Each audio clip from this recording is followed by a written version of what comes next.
कामिनी नाम की लड़की का एक बड़े मॉल में ब्यूटी पार्लर था।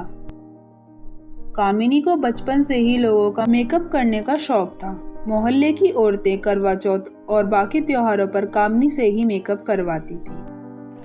कामिनी के शौक को देखते हुए उसके पिता ने मॉल में उसका एक ब्यूटी पार्लर खुलवा दिया था। उसके पार्लर में हमेशा भीड़ लगी रहती थी।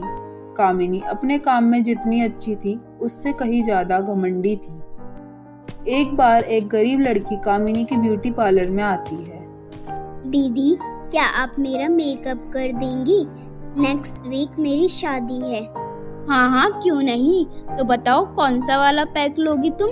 2000 वाला, 5000 वाला या फिर हमारी ब्यूटी पार्लर का बेस्ट 7000 वाला स्पेशल पैक? नहीं नहीं दीदी, मेरे पास तो बस 1000 रुपए हैं। मैं इससे ज्यादा नहीं दे पाऊंगी। प्लीज मेरा मेकअप कर दो ना। क्या कहा? 1000 में मेकअप कर दूं? मेरे फेस पे क्या पागल लिखा हुआ है?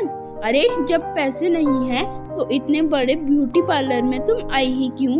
और आई भी तो पहले भीख मांगकर पैसे इकट्ठा कर लेती, फिर आती ना।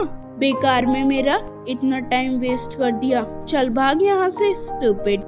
इतनी खरी खोटी सुनकर राशि नाम की वो लड़की बहुत दुखी होती है और वहाँ से दौड़कर अपना मुंह छिपाकर घर भाग जाती है।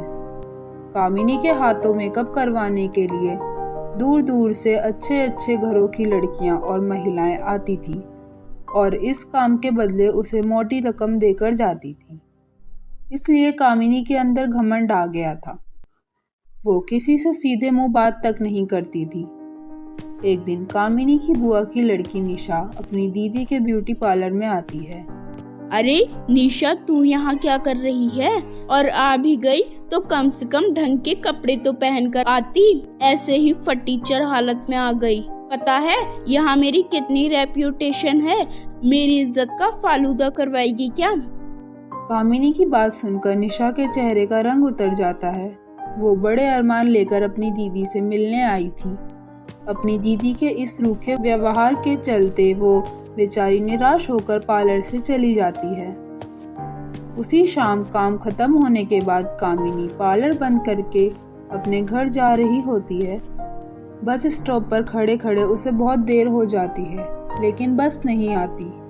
ओफो, ये बस को भी आज ही लेट होना था। पूरा 1 घंटा हो गया है वेट करते करते। इससे अच्छा तो मैं पैदल ही घर चली जाती हूँ। यह कहकर कामिनी पैदल घर की तरफ चलने लग जाती है। वहाँ रास्ते में एक घना जंगल पड़ता है। कामिनी तेज तेज कदम रखते हुए चलती जा रही थी। तभी उसे वहाँ रोती हुई एक बूढ़ी औरत मिलती है। कामिनी उस औरत से पूछती है, अरे आंटी, इतनी शाम को आप इस जंगल में क्या कर रही हो? और आप रो क्यों रही हो? आपको डर नहीं लगता? क्या बताऊं बेटी, मेरा इस दुनिया में कोई नहीं है। एक प्यारी सी बेटी थी, उसने भी पिछले हफ्ते नदी में कूदकर अपनी जान दे दी। जान दे दी? लेकिन क्यों आंटी? मेरी बेटी का नाम राशि था। उसकी शादी होनी थी। हम लोग गरीब हैं तो हमारे पास उसके सजने संवरने के लिए पैसे नहीं थे। जैसे तैसे कुछ रुपए जमा करके वो एक मेकअप वाली के पास गई थी, लेकिन उसने उसका मेकअप करने से मना कर दिया। राशि इस बात से बहुत उदास हो गई और उसने नदी में कूदकर अपनी जान दे दी बेटी।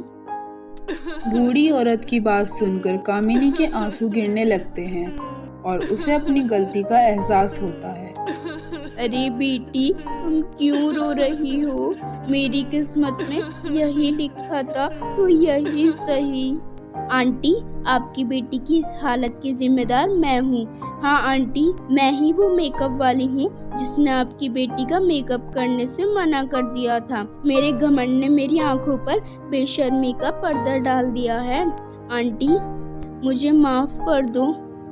कामिनी की बात सुनकर बूढ़ी औरत को बहुत बड़ा झटका लगता है। तभी वहाँ उसकी मरी हुई बेटी राशि प्रकट होती है। अरे आ गई तू? तेरा ही तो इंतजार था। माँ, इसे भागने मत देना, इसे भी उसी नदी में डुबाकर मारना है जिसमें कूदने के लिए इसने मुझे मजबूर कर दिया था। यह कहकर राशि कामिनी को रस्सी से बांध देती है और उसके गाल पर एक जोरदार थप्पड़ लगाती है। मुझे माफ कर दो राशि, मुझे अपनी गलती का एहसास हो गया है। अब मैं किसी के साथ बुरा व्यवहार नहीं करूंगी। मुझे माफ कर दो प्लीज राशि।